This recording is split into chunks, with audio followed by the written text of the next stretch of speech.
کہ اسلام کی اصل تعلیمات پر جو پردے دور ملوکیت میں پڑ گئے تھے، اسلام کی اصل تعلیمات تو دور خلافت راشدہ کی تھی. اسلام کا آئیڈیل نظام تو وہ تھا کہ دور فاروقی میں سفیر آیا ہے ایران کا، اس نے پوچھا اینا ملککم، تمہارا بادشاہ کہاں ہے؟ اسے جواب ملا لیس لنا ملکن بل لنا امیرون، ہمارا کوئی بادشاہ نہیں ہے، ہمارا تو ایک امیر ہے، امیر المومنین ہے ہمارا.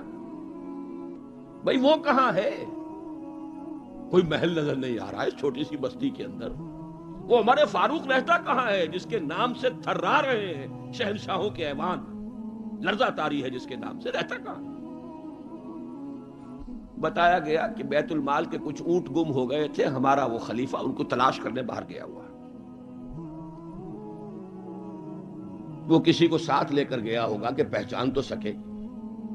تو دیکھا کہ تھک گئے تھے حضرت عمر فاروق، صبح سے تلاش میں تھے، اونٹ نہیں ملے، تھک گئے، دھوپ تیز ہو گئی، تو ایک جھاڑی کے ذرا سائے میں استراحت فرما رہے ہیں اپنا کوڑا اپنے سر کے نیچے رکھ کر. اس نے وہاں کھڑے ہو کر کہا اے عمر، تم انصاف کرتے ہو لہذا تمہیں کوئی خوف نہیں. ہمارے بادشاہ ظلم کرتے ہیں، ان کی جان کانپتی رہتی ہے، اونچی اونچی فصیلوں کے پیچھے بھی وہ لرزتے رہتے ہیں، انہیں باڈی گارڈز کی ضرورت ہے، ان کے لیے تو طرح طرح کی حفاظتوں کا سامان. یہ تھا نظام جو محمد عربی نے دیا صلی اللہ علیہ وسلم. دور ملوکیت میں تو پھر وہی ایوان سجے، وہی محل بنے، وہی چہیتی بیویوں کے لیے کروڑوں روپے کے مقبرے تعمیر ہوئے، محل بنے. جا کر دیکھ لیجئے الحمرا، دیکھ لیجئے جا کر محل. اب وہ محل ہیں لا یرا الا مساکنہم، وہ مسکن اور محل نظر آ رہے ہیں، ان میں رہن بسنے والوں کا نام و نشان مٹ گیا. لیکن یہ کہ دور بنو امیہ میں تو پھر بھی ابھی اس طرح کے محل نہیں بنے تھے. دور بنو عباس میں آ کر تو ملوکیت جو ہے اپنی پوری شدت کے ساتھ اور پوری تمام شان و شوکت کے ساتھ دوبارہ جو ہے ظاہر ہوئی. تو یہ اسلام کی تعلیم پر جو پردے پڑے ہیں، جو سرمایہ داری پھر آ گئی، جاگیرداری پھر آ گئی، بہانوں سے سود کو جائز کیا گیا، بیع مؤجل کے حوالے سے ہی سود کے لیے راستے کھول دیے گئے، یہ سارے جاگیریں دی جا رہی ہیں، یہ سارا کا سارا نظام آ گیا. ظاہر بات ہے جسے سعودی ماڈل درکار نہیں، جسے ایرانین ماڈل منظور نہیں، وہ اس ماڈل کو کیسے پسند کرے؟ ماڈل تو اگر چاہیے تو وہ تو خلافت راشدہ کا، اس کا کوئی عملی نمونہ دنیا میں آج نہیں. تو اقبال نے یہ کہا تھا کہ اگر ایسا ہو گیا، کاش کہ ایسا ہو جائے، تو ہمیں ایک موقع مل جائے گا کہ اسلام کی تعلیمات پر جو پردے دور ملوکیت میں پڑ گئے تھے انہیں ہٹا کر اسلام کے اصل رخ روشن دنیا کو دکھائیں. یہی بات قائد اعظم نے کہی تھی. ہمیں پاکستان اس لیے مطلوب ہے کہ عہد حاضر میں اسلام کے اصول حریت و اخوت و مساوات کا ایک نمونہ دنیا کے سامنے پیش کر سکے. یہ بات دوسری ہے. 45 برس بیت گئے شمسی حساب سے اور 46.5 برس بیت چکے ہیں قمری حساب سے، ابھی تو کہیں وہ مساوات اور حریت اور اخوت کہیں نظر نہیں آ رہی. وہ تو ایک قوم بھی کئی قومیتوں میں بٹ گئی، لسانی اور علاقائی اور صوبائی عصبیتوں کا دورہ ہے. ڈھونڈ اب اس کو چراغ رخ زیبا لے کر. وہ ایک قوم جو ہندوؤں کے مقابلے میں ایک قوم بن گئی تھی، اب تو وہ تحلیل ہو چکی، اس کا کوئی وجود ہی نہیں ہے. میں بہرحال اس مرثیے پر زیادہ وقت صرف نہیں کرنا چاہتا. اس وقت عرض یہ کرنا ہے، آج کے انسان کی اصل ضرورت ایک ماڈل. زبانی کلامی بات کوئی قبول نہیں کرے گا. خلافت راشدہ کی مدح کریں گے، وہ کہیں گے پدرم سلطان بود، تو راچے تم کیا ہو؟ اپنی شکل دیکھو، تم کیا ہو؟ تم تو ہم سے بدتر ہو. تمہارے ہاں ڈسکریمنیشن، سید زیادہ تو سید زیادہ ہے ہی ہے، اونچائی ہے، اخلاق کا کتنا ہی پست ہو، اور یہ مسلی یہ تو ہے ہی نیچ، چاہے اخلاق اور کردار میں کتنا ہی اونچا ہو جائے. یوں تو سید بھی ہو، مرزا بھی ہو، افغان بھی ہو، تم سبھی کچھ ہو، بتاؤ تو مسلمان بھی ہو. تمہارا تمدن، تمہاری تہذیب، تمہارا نظام بدترین نظام. بڑے پیارے اشعار کہے علامہ اقبال نے، کہلوائے تو ہے ابلیس کی زبان سے، اصل میں اس کے پردے میں پیغام اپنا دیا ہے۔ اور ان کی یہ نظم جو ہے ابلیس کی مجلس شورا، ان کے انتقال کے بعد چھپی ہے، یہ آخری دور ہے ان کا۔ اس لیے میں کہا کرتا ہوں کہ اقبال کا پیغام اگر دیکھنا ہو امت مسلمہ کے نام، تو یہ نظم جو ہے ابلیس کی مجلس شورا، یہ ان کا آخری پیغام۔ یہ ظاہر بات ہے کہ وہ کوئی نبی تو نہیں تھے معاذ اللہ، عام انسان تھے، ذہنی ارتقاء کے مختلف مراحل سے گزرے ہیں، تو ان کا ارتقاء جہاں تک ہوا ہے اس کی آخری صورت جو ہے وہ نظمیں ہیں کہ جو ارمغان حجاز میں شامل ہیں۔ جانتا ہوں میں یہ امت حامل قرآن نہیں، ہے وہی سرمایہ داری بندے مومن کا دین۔ جانتا ہوں میں کہ مشرق کی اندھیری رات میں بے ید بیضا ہے پیران حرم کی آستین۔ عصر حاضر کے تقاضاؤں سے ہے لیکن یہ خوف، یہ ابلیس کہہ رہا ہے، عصر حاضر کے تقاضاؤں سے ہے لیکن یہ خوف، ہو نہ جائے آشکارا شرع پیغمبر کہیں۔ الحذر، آئین پیغمبر سے 100 بار الحذر، حافظ ناموس زن، یہ ہے معاشرت، مرد آزماں مرد آفرین۔ موت کا پیغام ہر نوع غلامی کے لیے، نہ کوئی فغفور و خاکہ نہ گدائے رہنشی۔ کرتا ہے دولت کو ہر آلودگی سے پاک و صاف، منعموں کو مال و دولت کا بناتا ہے امین۔ اس سے بڑھ کر اور کیا فکر و عمل کا انقلاب، بادشاہوں کی نہیں اللہ کی ہے یہ زمین۔ یہ ہے انقلاب۔ چشم عالم سے رہے پوشیدہ یہ آئیں تو خوب، ابلیس کہہ رہا ہے نا، چشم عالم سے رہے پوشیدہ یہ آئیں تو خوب، یہ غنیمت ہے کہ خود مومن ہے محروم یقین۔ یہ ماڈل آج کے انسان کی اصل ضرورت ہے۔ اب میں آپ کو بتاتا ہوں نبی اکرم صلی اللہ علیہ وسلم نے یہ ماڈل دیا کہ نہیں دیا۔ حضور صلی اللہ علیہ وسلم کا یہ ماڈل آج دنیا کا ہر باشعور انسان یہ ماننے پر مجبور ہے کہ آئیڈیل ماڈل۔ بدترین دشمنوں نے اقرار کیا۔ ایم این رائے 1920 میں لیکچر دیا اس نے، ہسٹوریکل رول آف اسلام، لاہور میں دیا۔ وہ کتاب اب بھی بھارت میں چھپتی ہے۔ اس نے کہا کہ تاریخ انسانی کا عظیم ترین انقلاب وہ ہے جو محمد نے برپا کیا صلی اللہ علیہ وسلم۔ گاندھی نے 1937 میں جب پہلی مرتبہ ہندوستان میں انگریزوں نے ہمیں کچھ تھوڑی سی سیلف گورنمنٹ دینی شروع کی تھی، 35 کا ایکٹ جو ہے گورنمنٹ آف انڈیا ایکٹ 1935، اس کے نتیجے میں پھر الیکشنز ہوئے سن 36 میں، اور پھر وزارتیں بنی اور پورے ہندوستان میں کانگریس کی وزارت۔ ہریجن میں مقالہ لکھا گاندھی نے اور اپنے ان وزیروں کو کہا، ہدایت کی کہ ابو بکر اور عمر کے ماڈل کو سامنے رکھنا۔ میں تمہارے سامنے ابو بکر اور عمر کی مثال پیش کروں۔ مجھے ایک واقعہ اور یاد آیا ہے، یہ تو چیز چھپی ہوئی ہے، ہریجن کا مقالہ ہے، اس کو تو کوئی شخص ویریفائی کر سکتا ہے۔ ایک واقعہ جو ہے یہ ایک روایت ہے۔ میں جب پہلی مرتبہ حیدرآباد دکن گیا تھا، یہ آج سے کوئی 10 سال پہلے کی بات ہے، وہاں ایک مولانا ابوالکلام آزاد انسٹیٹیوٹ ہے، اس میں میری ایک تقریر تھی، کھچا کھچ بھرا ہوا ہال۔ ایک صاحب جو گورنر رہے تھے، پرانے کانگریسی، بوڑھے 80 برس کی عمر کے گورنر رہے تھے بہار کے، بھی نام مجھے اس وقت ذہن سے اتر گیا ہے، وہ ان کی صدارت تھی۔ وہاں میں نے تقریر کی مولانا ابوالکلام آزاد مرحوم کے ایک زندگی کے بارے میں، اب اس کا تفصیل میں یہاں بیان نہیں کروں گا۔ تو ایک صاحب جو وہاں ریٹائر ہوئے تھے عثمانیہ یونیورسٹی سے as head of the political science department, وہ مجھ سے ملے۔ انہوں نے ایک تو مجھے یہ کہا کہ آج تک ابوالکلام کے بارے میں اگرچہ میں نے 20 لوگوں کو پی ایچ ڈی کرا دی ہے مولانا ابوالکلام آزاد کی زندگی اور ان کے خیالات، افکار، نظریات، ان پر 20 کو میں نے پی ایچ ڈی کرائی ہے اپنی نگرانی میں، لیکن اتنا کلیئر کانسیپٹ میرے سامنے ابوالکلام کا آج تک نہیں تھا۔ اور وہ 2 جملے میں بیان کر دیتا ہوں۔ میں نے یہ کہا کہ ابوالکلام کی زندگی کے 2 دور تھے،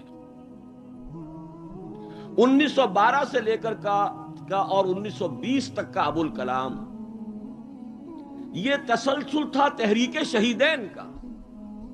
سید احمد بریلوی رحمت اللہ علیہ اور شاہ اسماعیل شہید رحمہ اللہ، ان کی جو تحریک جہاد تھی اس کا معنوی تسلسل ہے ابو الکلام الہلال اور البلاغ والا ابو الکلام. لیکن پھر 1920 میں اس نے ہمت ہار دی، ماحول سے تعاون نہیں ملا، مخالفت ہوئی علماء کی طرف سے.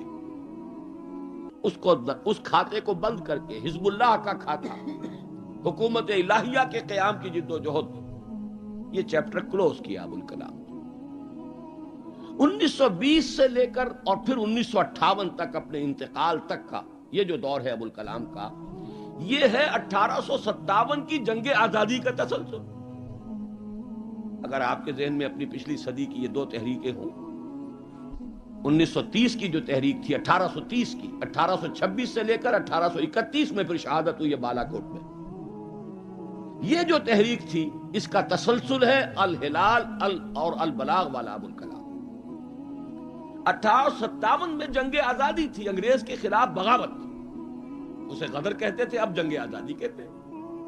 انگریزی دور میں ہم نے جب تاریخ پڑھی تھی تو وہ غدر کے نام سے تھی. اس میں ہندو اور مسلمان دونوں شریک تھے، متحدہ جد و جہد تھی انگریز سے نجات پانے کی. تو ابو الکلام کی 1920 کے بعد سے لے کر باقی زندگی جو ہے وہ در حقیقت مانوی تسلسل ہے اس جنگ آزادی کا جو 1857 میں لڑی گئی اور ناکام ہو گئی. ناکام تو وہ بھی ہو گئی، تحریک شہیدین بھی ناکام، 1857 کی جنگ آزادی بھی ہو گئی. بہرحال انہوں نے ایک بات تو یہ بتائی، اور مجھے اصل میں جو یاد آیا تھا معاملہ وہ ان کے ایک اور قول کا تھا. 1917 میں وہ کہتے ہیں کہ میں علی گڑھ میں پڑھتا تھا. اس وقت تک وہ صرف ایک کالج تھا، ابھی یونیورسٹی نہیں بنا تھا، اور ہاسٹل میں رہتا تھا. تو ایک روز شور مچ گیا، گاندھی جی آئے، گاندھی جی آئے، گاندھی جی آئے. گاندھی ابھی نئے نئے آئے تھے ساؤتھ افریقہ سے، اور وہ گویا کہ انڈیا کے پولیٹیکل ہورائزن پر ابھی وہ ایک رائزنگ سن کی حیثیت سے تھے. شور مچ گیا، گاندھی جی آئے، گاندھی جی آئے. خیر وہ ہم نے ان کو گھیر لیا، کہا کچھ خطاب کیجیے. ان کا خطاب نہیں، میں تو صرف دیکھنے آیا تھا. اور وہ گیا تھا، پہلے حاضری دی تھی سر سید کے قبر پر. پھر اس نے کہا میں آپ لوگوں کو ایک تو خوشخبری دیتا ہوں، آپ کے کالج کے یونیورسٹی بننے کا فیصلہ ہو گیا ہے، چارٹر آپ کی یونیورسٹی کا منظور ہو گیا ہے. آپ کو معلوم نہیں ہوگا، میں آپ کو خوشخبری دے رہا ہوں. لیکن ایک بات میں آپ سے اور کہتا ہوں، لوگ ہمت پر گوش ہو گئے. اگر آپ کا کالج یا آپ کی یونیورسٹی ایک عمر پیدا کر دے تو بہت بڑا احسان ہوگا نو انسان. لیکن مجھے یقین ہے آپ عمر پیدا نہیں کر سکتے، اس لیے کہ میں آپ کے ہاسٹلوں میں چکر لگا چکا ہوں. وہاں قالین بچھے ہوئے ہیں، وہاں عیش اور آسائش کے سامان ہیں. اس ماحول میں عمر پروان نہیں چڑھتا. میں یہ سمجھتا ہوں کہ علامہ اقبال نے جو اشعار لکھے ہیں شاید یہ واقعہ ہی ہو کہ جو اس کی تحریک بنا ہو. تیرے صوفے ہیں افرنگی، تیرے قالی ہیں ایرانی، لہو مجھ کو رلاتی ہے جوانوں کی تن آسانی.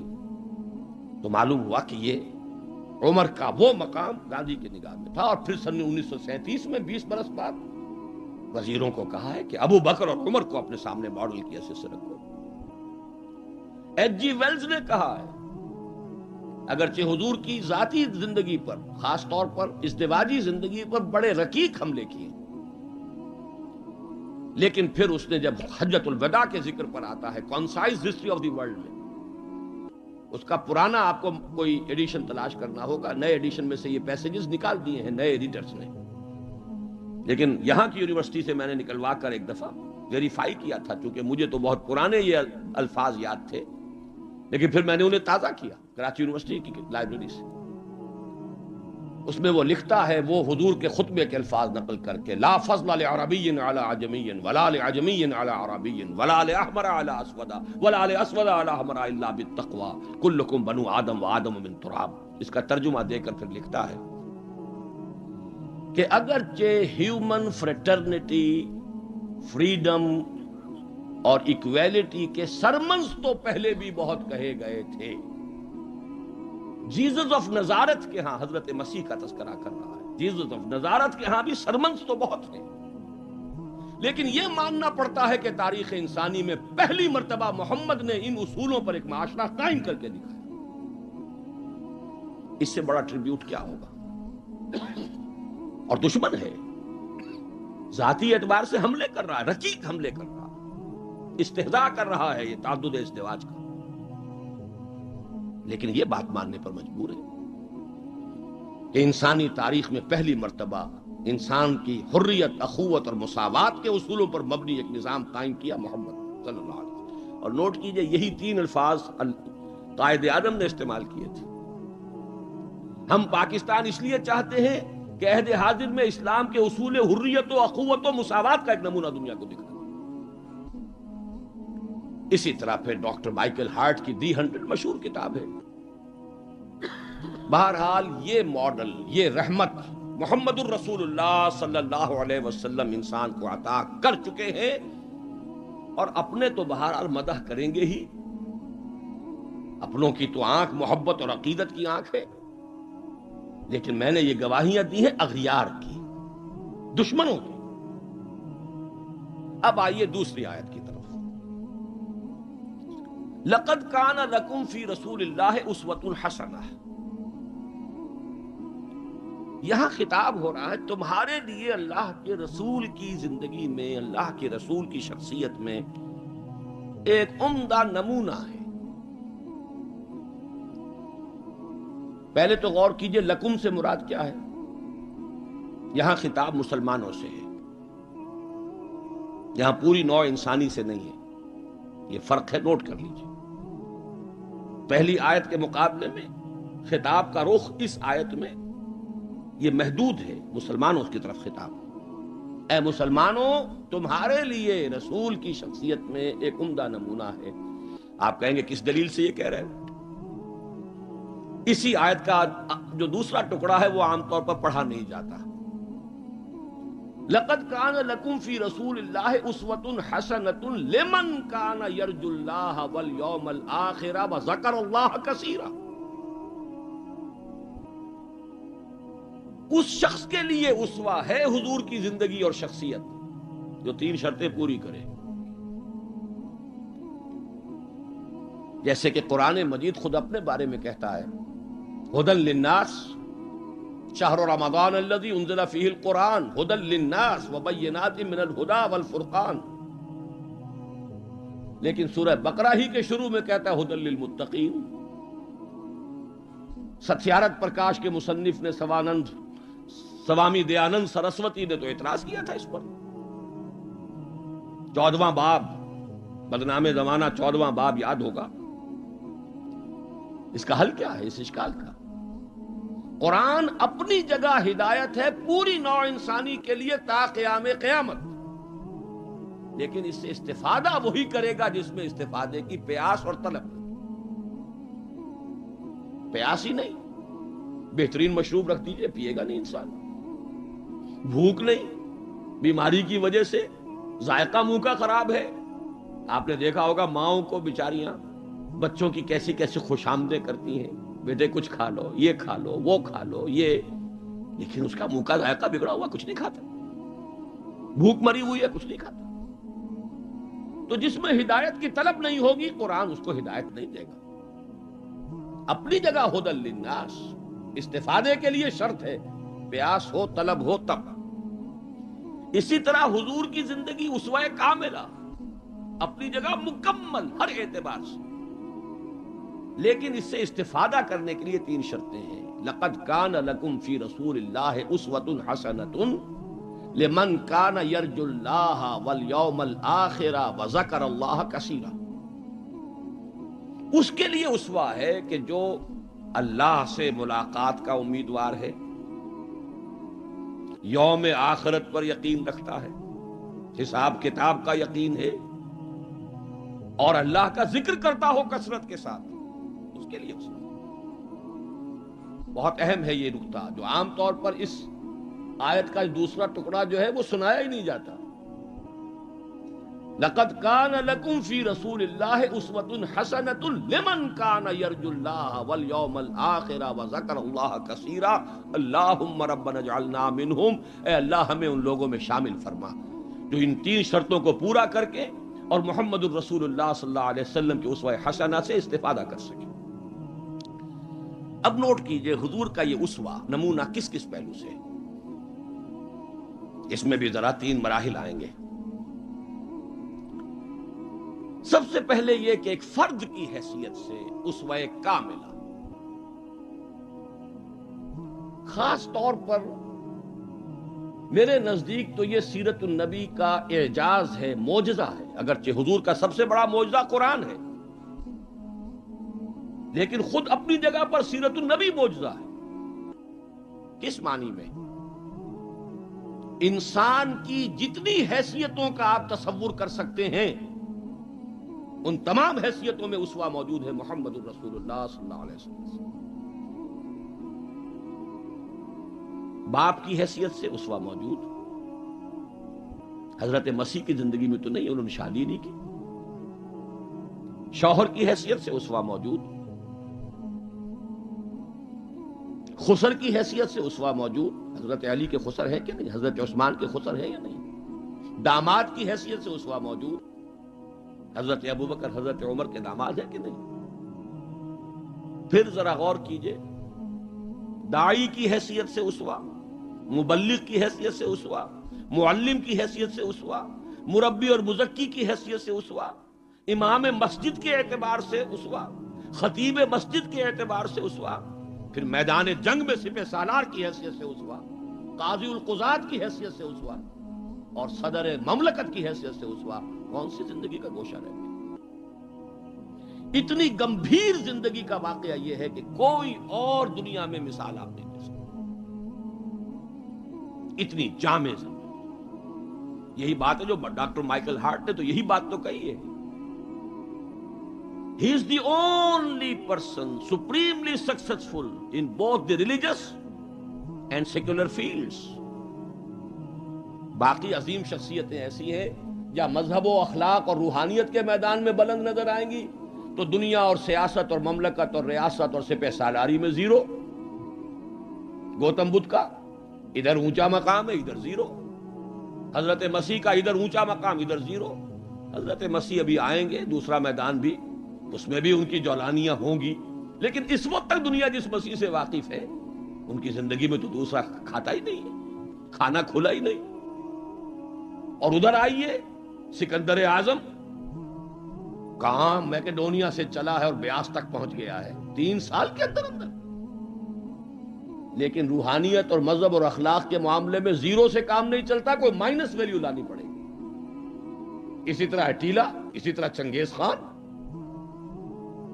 ایک ہی شخصیت ہے، the only person supremely successful in both the fields, گویا کہ ہر اعتبار سے اسوہ کاملہ۔ یہاں بھی ایک نقطہ ذرا سی ڈائگریشن ہے۔ ایک پہلو ایسا ہے انسانی زندگی کا جس میں حضور اس کی شخصیت یا آپ کی سیرت اسوہ نہیں ہے۔ آدمی چونک جائے گا، اسے شاید توہین پر محمول کرے، لیکن ہے۔ اور وہ شخصیت کا پہلو ہے ایک عورت کی حیثیت سے، بیوی کے لیے اسوہ، ماں کے لیے اسوہ، کہاں سے آئے گا؟ آخر آدھی انسانیت ہے، نصف بہتر حیات آپ تو کہتے ہیں، دی بیٹر ہاف، اس کے لیے اسوہ، اس کی نسوانی زندگی کے اعتبار سے اسوہ کا۔ دیکھیے یہی نقطہ ہے، نوٹ کر لیجئے، دل پر لکھ لیجئے۔ یہی وجہ ہے کہ جس سورہ مبارکہ میں یہ آیت آئی ہے لَقَدْ كَانَ لَكُمْ فِي رَسُولِ اللَّهِ أُسْوَةٌ حَسَنَةٌ، اسی میں فرمایا گیا اے نبی کی بیویوں تمہیں اسوہ بننا ہے پوری نوع انسانی۔ یا نساء النبی لستن کاحد من النساء، اے نبی کی بیویوں تم عام عورتوں کے مانند نہیں ہو۔ نبی کی زندگی میں جو خلا ہے، اس لیے کہ وہ مرد ہے، اسوہ کے اعتبار سے جو خلا رہ گیا ہے اسے تمہیں پر کرنا ہے۔ انما یرید اللہ لیذھب عنکم الرجس اہل البیت ویطہرکم تطہیرا، اللہ چاہتا ہے کہ تم سے ہر طرح کی گندگی آلائش کو خوب دھو کر پاک کر دے، تطہیر جتنا کہ تطہیر کا حق ہے بتمام و کمال تمہاری شخصیتوں میں پورا ہو جائے، اس لیے کہ تم پوری امت کے لیے، نوع انسانی کے لیے اسوا کی وہ کمی کہ جو سیرت محمدی میں ہے صلی اللہ علیہ وسلم، اس خلا کو پر کرنے والی بنو گی۔ بہرحال انفرادی حیثیت میں گمبھیر ترین اسوا حضور کی زندگی میں موجود، اسی کا ایک رخ اور بھی ہے انفرادی زندگی کا، اور وہ ہے اخلاقیات۔ حضور کا اپنا قول ہے، انما بعثت لاتمم مکارم الاخلاق، مجھے اس لیے بھیجا گیا ہے، مبعوث کیا گیا ہوں تاکہ اخلاق کی بہترین جو بلندیاں ہیں ان کی تکمیل کر دوں، اتمام کر دوں۔ اس کا مفہوم کیا ہے، اس کو سمجھ لیجیے۔ علیحدہ علیحدہ انڈیویجول ایتھیکل ویلیوز، اخلاقی قدریں مختلف انبیاء کی زندگی میں اپنے نقطۂ عروج کو پہنچ چکی تھی۔ صبر میں حضرت ایوب سے آگے کس کا مقام ہوگا؟ ان کے تو نام کا جز ہے ایوب صابر، محاورہ ہے صبر ایوب۔ تسلیم میں حضرت اسماعیل سے آگے کون جائے گا جو گردن رکھ رہا ہے، ابا جان چلائیے چھری، ستجدنی انشاءاللہ من الصابرین۔ سر تسلیم خم ہے جو مزاج یار میں آئے، اس سے کوئی اونچا مقام ہوگا؟ استقامت میں حضرت نوح سے آگے کوئی جا سکتا ہے؟ 950 برس کس پر آئے؟ 950 برس، فلبث فیہم 1000 سنۃ الا 50 عاما۔ دعوت اور تبلیغ میں استقامت سے اس سے آگے تو کوئی مقام ممکن نہیں۔ غیرت اور حمیت اور جلال دین کے لیے حضرت موسیٰ سے آگے کون جائے گا؟ زہد اور لذات دنیا سے کنارہ کشی میں حضرت مسیح اور حضرت یحییٰ سے آگے کون سا مقام؟ اب کمی کون سی تھی؟ یہ ہے بات سوچنے کی۔ پھر اتمام کس کا کیا حضور؟ یہ اتمام ہے جامعیت کا اتمام، ان تمام اقدار کو جمع کر کے ایک بہترین گلدستہ توازن، اعتدال کے ساتھ ان سب کو ایک شخصیت میں جمع کر دینا، یہ ہے وہ اتمامی اور تکمیلی شان جو محمد الرسول اللہ صلی اللہ علیہ وسلم کی ہے اس میدان میں۔ زہد بھی ہے لیکن ازواج مطہرات بھی ہے، نکاح بھی ہے۔ وہ زہد نہیں ہے کہ جو رہبانیت والا زہد ہے۔ حضرت عائشہ کی شہادت ہے کہ حضور بیٹھے ہوتے تھے ہمارے مابین اور پیار اور محبت کی باتیں ہوتی تھیں، وہ زاہد خشک کا معاملہ نہیں تھا حضور کا۔ حضور نے خود فرمایا مجھے تمہاری اس دنیا سے 3 ہی چیزیں پسند ہیں، ان میں سے ایک عورت کا ذکر کیا، کوئی حجاب نہیں، جو فطرت ہے جو اللہ نے بنائی ہے، بھرپور آئلی زندگی بسر کی ہے، اور بہت محبت کرنے والے اور محبت دینے والے شوہر تھے محمد صلی اللہ علیہ وسلم۔ لیکن جیسے ہی اذان کی آواز آتی تھی ایسے اٹھ کر چلے جاتے تھے کہ جیسے ہم سے کوئی تعلق ہی نہیں، سروکار ہی نہیں، ہم سے واقف ہی نہیں کہ ہم کون۔ یہ ہے وہ درمیان قار دریا تختہ بندم کر دئی، باز ہوئی گوئی کے دامن تر مکن ہوشیار باش۔ اچھا دیکھیے، یاد آ گیا ہے آپ کی بھی طبیعت اس وقت جو ہے، میں تو دیکھ رہا ہوں آمادگی ہے، وقت کچھ زیادہ بھی صرف ہو جائے تو کوئی حرج نہیں۔ رجم کا ایک واقعہ ہو رہا ہے حضرت مسیح کی زندگی میں، وہ میری مگدلین پڑھا ہوگا آپ نے، زانیہ تھی، جرم ثابت ہو گیا، اسے رجم کرنے کے لیے لے کے جا رہے تھے، شور مچا ہوا تھا، حضرت مسیح بھی گزر رہے تھے، کیا معاملہ ہے؟ یہ ہے، فرمایا ٹھیک ہے چلو، خود بھی چلے۔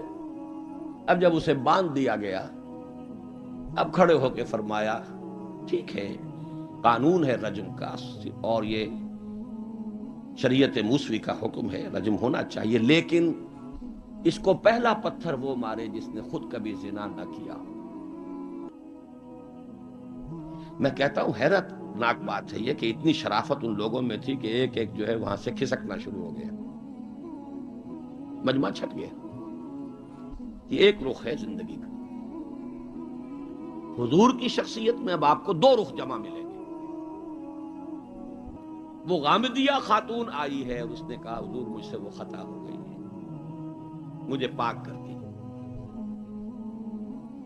حضور نے پوچھا کہ کہیں کوئی حمل تو نہیں ہے؟ جی حمل بھی ہے۔ تو جاؤ، جرم تمہارا ہے، اس جان کا کیا جرم ہے جو تمہارے پیٹ میں ہے؟ وضع حمل کے بعد آنا۔ اب آئی ہے وہ وضع حمل کے بعد، بچہ گود میں ہے۔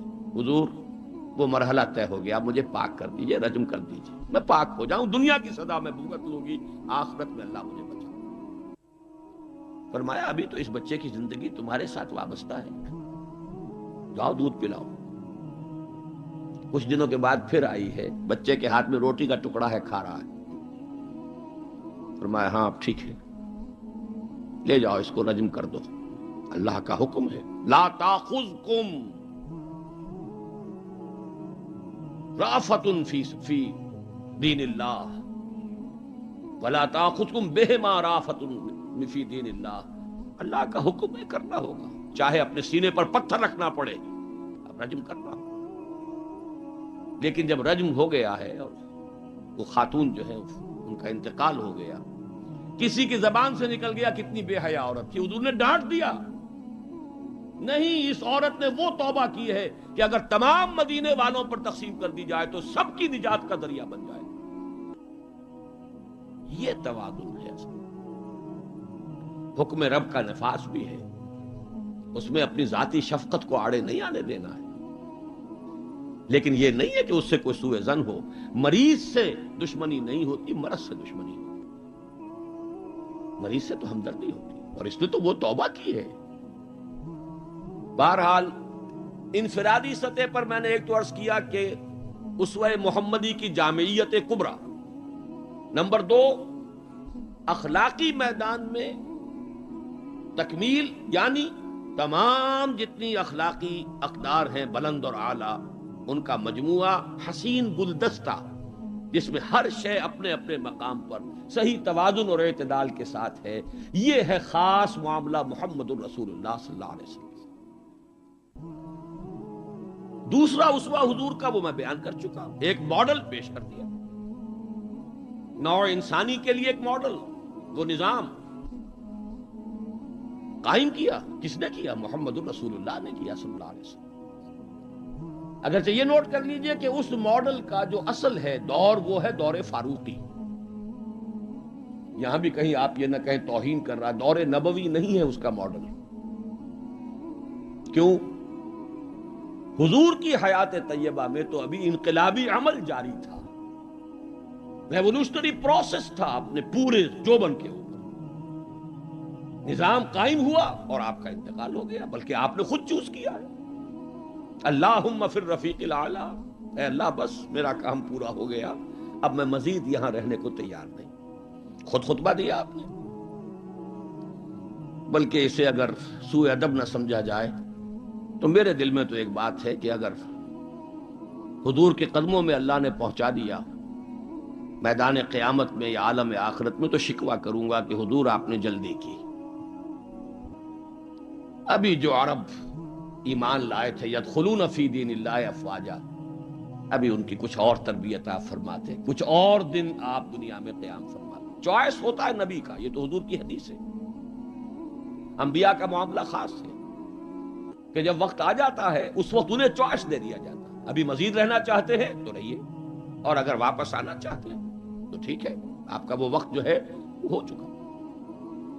اسی پر تو حضور نے فرمایا تھا مرض وفات میں جب ذرا سا وقفہ ہوا ہے اور افاقہ ہوا ہے، حضرت ابوبکر نماز پڑھا رہے تھے مسجد نبوی میں، اور حضور پھر اپنے اس افاقے کی وجہ سے حضرت علی اور حضرت عباس رضی اللہ تعالی عنہما کے کندھوں پر اپنا ایک ایک ہاتھ دست مبارک رکھ کر مسجد میں تشریف لائے ہیں۔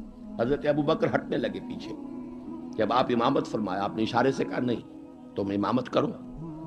حضرت ابوبکر کے پہلو میں بیٹھ گئے، کھڑے نہیں رہ سکے۔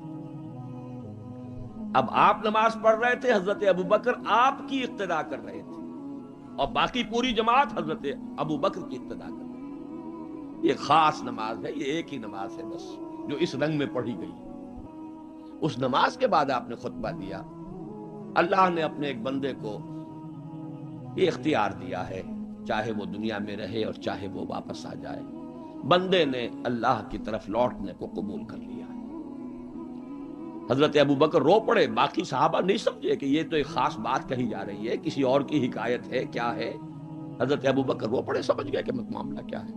اب آپ نے فیصلہ کر لیا مراجعہ.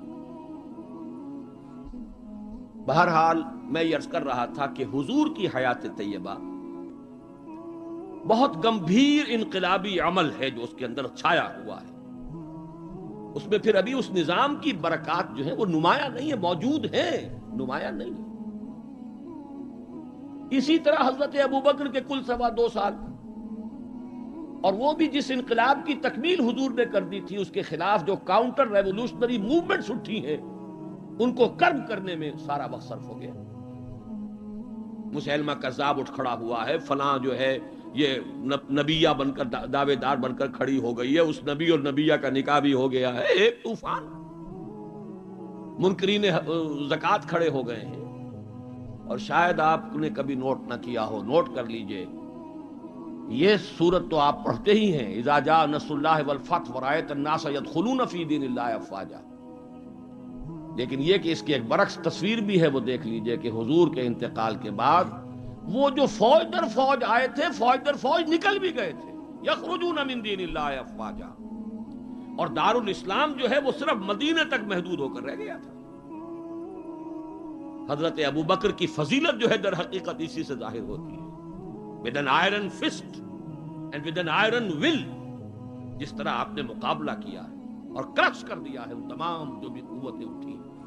حضرت عمر تک گھبرا رہے ہیں، مشورہ دے رہے ہیں کہ دیکھیے ایک دم 3 محاذ نہ کھول لیجئے، حالات بڑے خراب ہیں، بڑے نازک ہیں.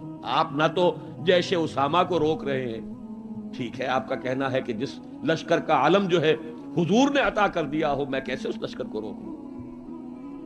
پھر آپ مدعیان نبوت کے خلاف بھی لشکر بھیج رہے ہیں، وہ بھی سمجھ میں آتا ہے، وہ تو کافر ہو گئے، مرتد ہو گئے، لازماً ان کے خلاف تو جہاد کرنا ہے. لیکن کم سے کم ان زکوٰۃ کا انکار کرنے والوں کے معاملے میں سوچئے، نرمی کیجئے، تیسرا محاذ نہ کھولیے.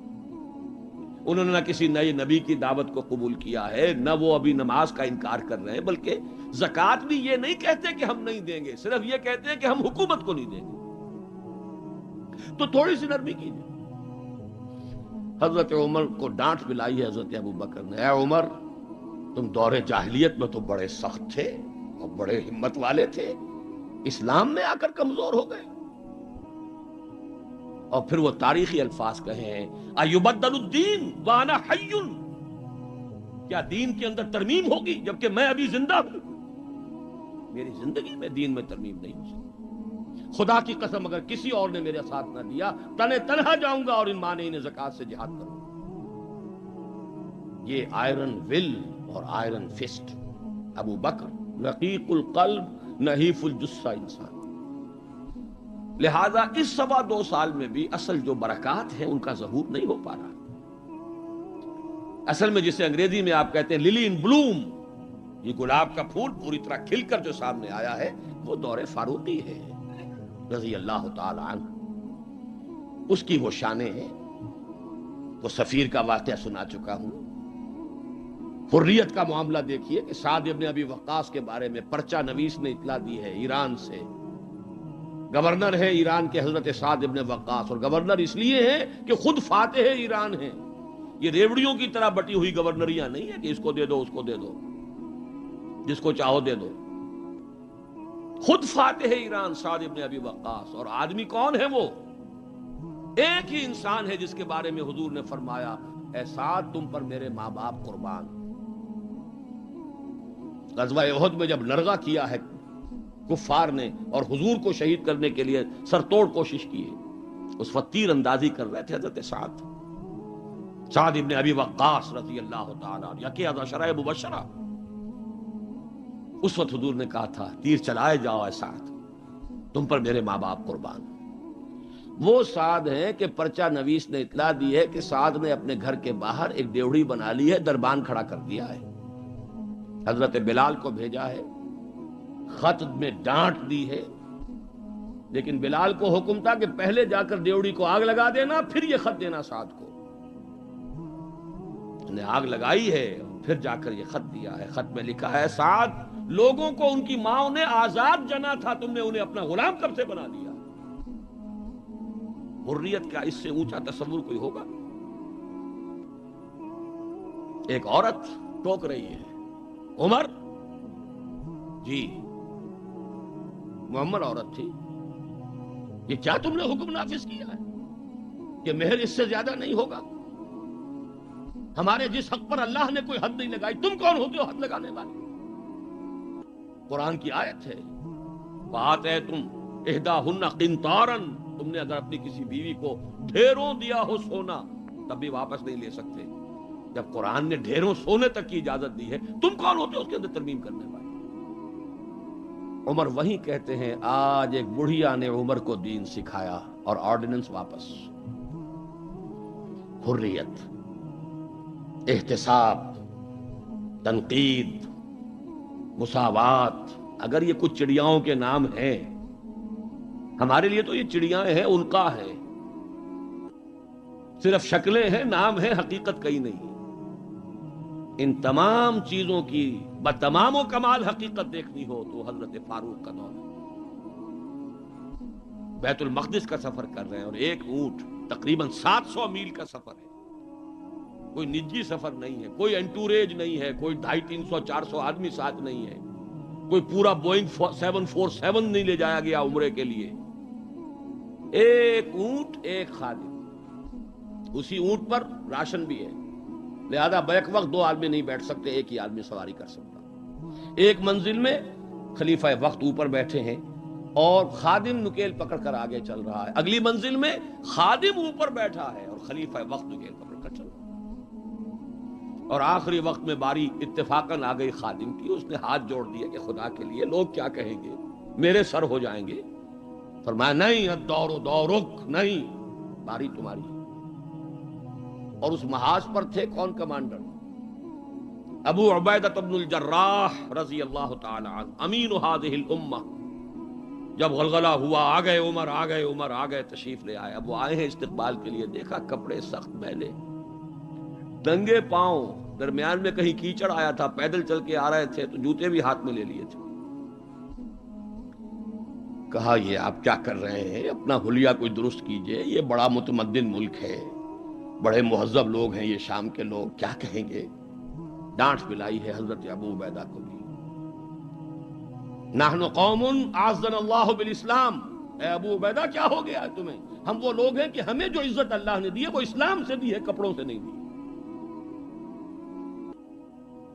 واقعہ یہ ہے کہ یہ ہے وہ heights by great men reached and kept. یہ مثالیں ہیں، یہ آئیڈیل ہے، یہ اسوہ ہے. اور اس میں کمال عمر کا نہیں ہے، کمال محمد الرسول اللہ کا ہے صلی اللہ علیہ وسلم. درخت اپنے پھل سے پہچانا جاتا ہے، عمر تو درخت کا پھل ہے، ابو بکر اس درخت کے پھل ہیں، صحابہ کرام اس شجرہ طیبہ کے برگ و بار ہیں.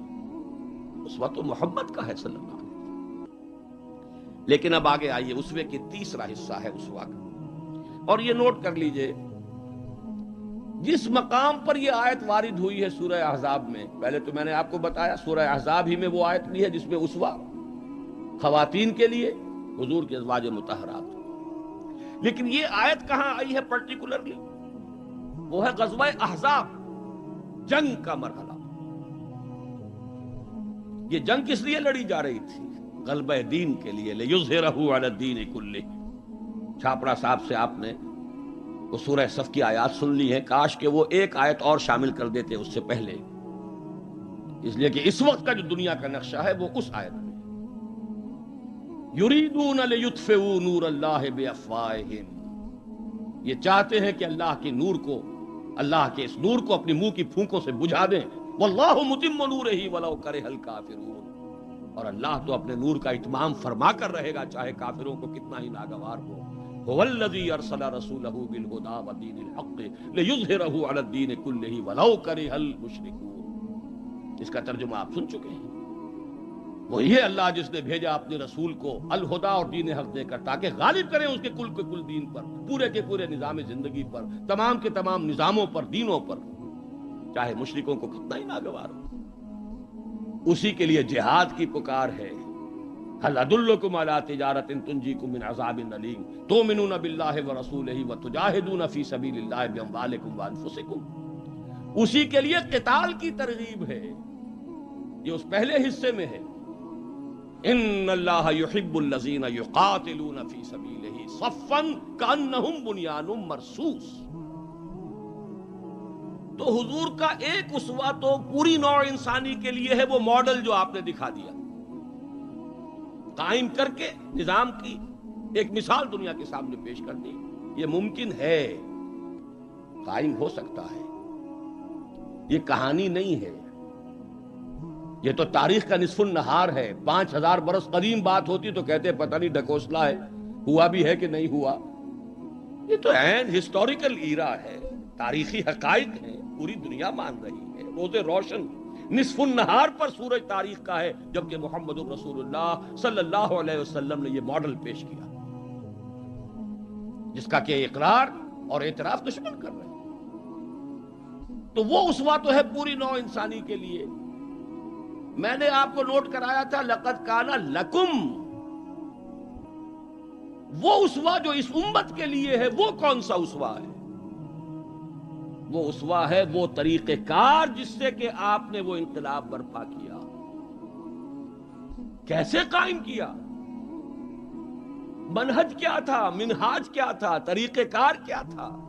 پہلے کیا کیا تھا؟ پھر کیا کیا تھا؟ اگلا قدم اٹھایا تو کیوں اٹھایا؟ پہلے نہیں اٹھایا تو کیوں نہیں اٹھایا تھا؟ کیا سبب ہے کہ مکے میں حکم دیا جا رہا ہے چاہے تمہارے ٹکڑے اڑا دیے جائیں، تمہیں زندہ آگ کے اندر جلا دیا جائے، تب بھی تم ہاتھ نہیں اٹھاؤ گے؟ کفو ایدیکم، اپنے ہاتھ بندھے رکھو.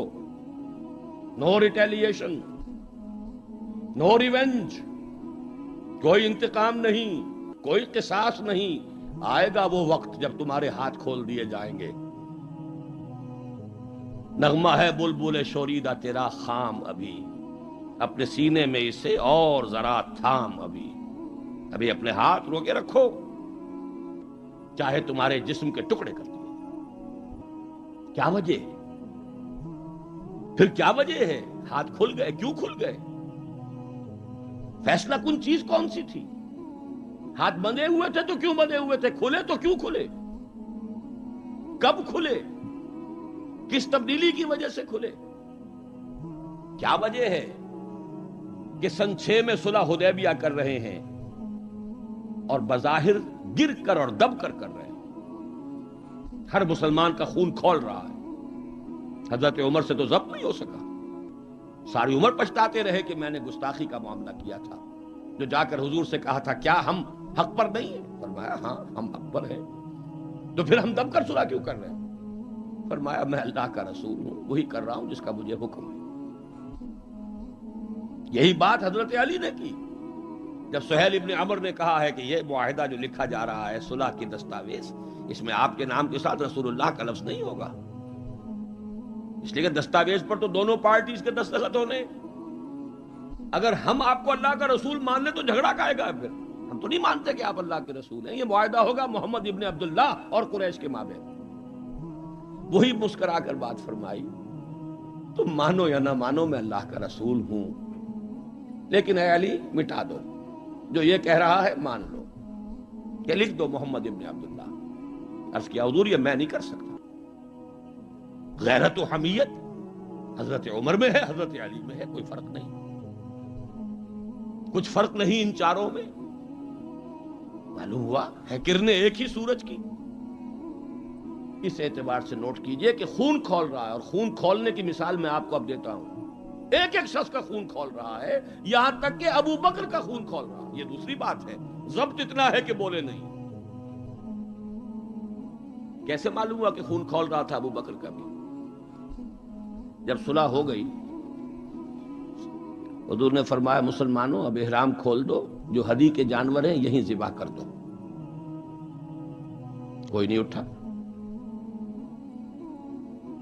دوسری مرتبہ فرمایا مسلمانوں اٹھ جاؤ، اٹھو، اب جو ہو گیا صلح ہو گئی ہے، احرام کھول دو.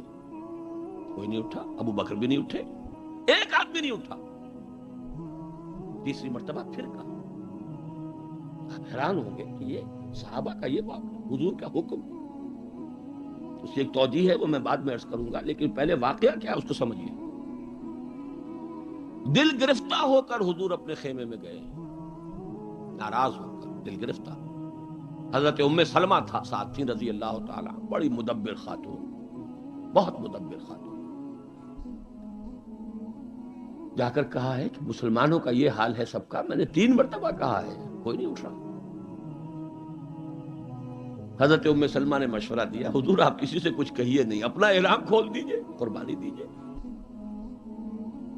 اب آئے ہیں، آ کر اپنا احرام کھول دیا، قربان، اب سب اٹھ گئے، سب نے قربانیاں دے دی۔ میرے ذہن میں اس کی تعویل یہ ہے کہ لوگ منتظر تھے، اسے کہا جاتا ہے فلسفے میں حالت منتظرہ، پتہ نہیں حضور ہمارا امتحان تو نہیں لے رہے، یہ احرام کیسے کھول دیں بغیر عمرہ کیے، یہ کوئی اللہ اور اس کے رسول کی طرف سے ہماری غیرت و حمیت کا امتحان تو نہیں ہے۔ اس سسپینس میں تھے، جب دیکھا کہ حضور نے تو کھول دیا احرام، قربانی دے دی، اب گویا کہ کوئی شک اور شبہ کی بات نہیں رہی کہ یہی منشائے نبوت ہے، یہی حکم ہے، لہذا کوئی ایک بھی نہیں تھا کہ جو پیچھے رہ گیا۔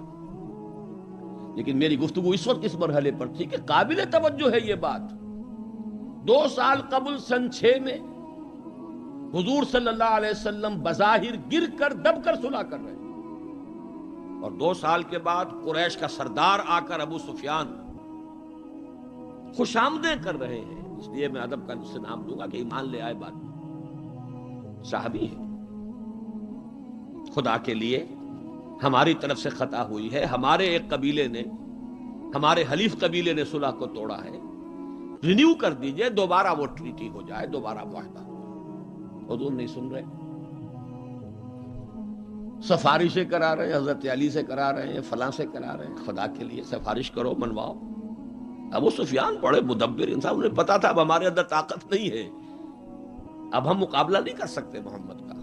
2 برس جو حضور کو مل گئے، اس میں جو آپ نے پھر اپنی دعوت اور جو تنظیم اور تربیت کے مراحل جس تیزی کے ساتھ آگے بڑھائے ہیں،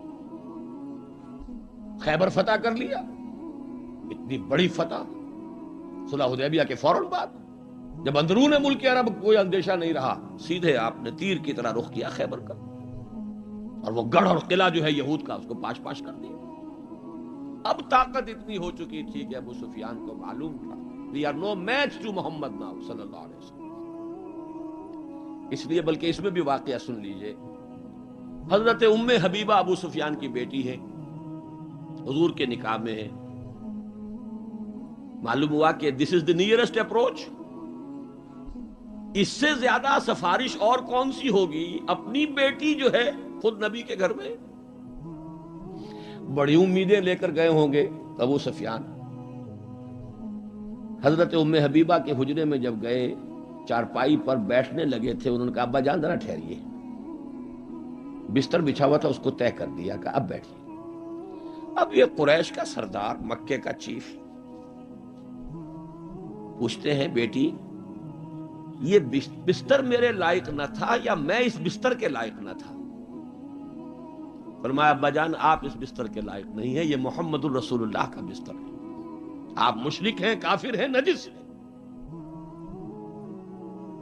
تو میں یہ کہا کرتا ہوں کہ کیا ان کو خیال رہا ہوگا کہ اب کیا سفارش کے لیے اس بیٹی سے کہے جن کا معاملہ، جس کا طرز عمل یہ ہے۔